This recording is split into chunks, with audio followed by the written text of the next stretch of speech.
ರೀಸೆಂಟಾಗಿ ಒಂದು ನನ್ನ ಫ್ಯಾಮಿಲಿ ಫಂಕ್ಷನಿಗೆ ಹೋಗಿದ್ದೆ. ಅಲ್ಲಿ ಕೆಲವೊಂದು ವ್ಯಕ್ತಿಗಳು ಬಂದು ಕೇಳಿದ್ರು, ನೀನು ಕಾರು ಮತ್ತು ಬೈಕ್ಗಳೆಲ್ಲ ತೊಗೊಂಡಿದ್ದೀರ, ಅದ್ರ ಬದಲು ನೀನು gold investment, silver investment, land investment ಮಾಡು ಅಂತ.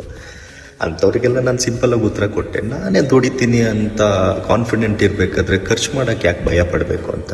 ನನಗೇನಿಷ್ಟು ನಾನು ಅದನ್ನು ತೊಗೊಳೋದ್ರಲ್ಲಿ ಯಾವುದೇ ಥರ ತಪ್ಪಿಲ್ಲ. ಆ್ಯಂಡ್ ಸೆಕೆಂಡ್ ಥಿಂಗ್, ಯಾರು ಖರ್ಚು ಮಾಡೋಕ್ಕೆ ಭಯ ಪಡ್ತಾನಲ್ಲ ಅವ್ನು ಸಂಪಾದನೆ ಮಾಡೋಕ್ಕೂ ಅಷ್ಟೇ ಭಯ ಪಡ್ತಾನೆ.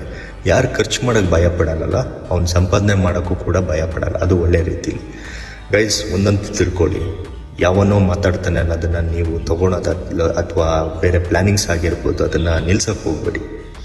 ಇನ್ವೆಸ್ಟ್ಮೆಂಟು ಕೂಡ ತುಂಬ ಇಂಪಾರ್ಟೆಂಟ್ ಆಗುತ್ತೆ ನಮ್ಮ ಲೈಫಲ್ಲಿ. ಹಾಗೆ ಈ ಥರ ಅಸೆಟ್ಸ್ 4 ವೀಲರ್ 2 ವೀಲರು ಕೂಡ ತುಂಬ ಇಂಪಾರ್ಟೆಂಟ್ ಆಗುತ್ತೆ. ನಾವು ದುಡಿಬೇಕು ಅಂದರೆ 2 ವೀಲರ್ ಬೇಕೇ ಬೇಕು. ಫ್ಯಾಮಿಲಿಗಂತ 4 ವೀಲರ್ ಬೇಕೇ ಬೇಕು. ಹಾಗಂತ ಇರಬರೋ ದುಡ್ಡನ್ನೆಲ್ಲ ನೀವು ಅಲ್ಲಿಗೆ ಇನ್ವೆಸ್ಟ್ ಮಾಡಿ ಅಂತಲ್ಲ, ಪ್ಲ್ಯಾನಿಂಗ್ ಮಾಡ್ಕೊಂಡು ಇನ್ವೆಸ್ಟ್ ಮಾಡಿ.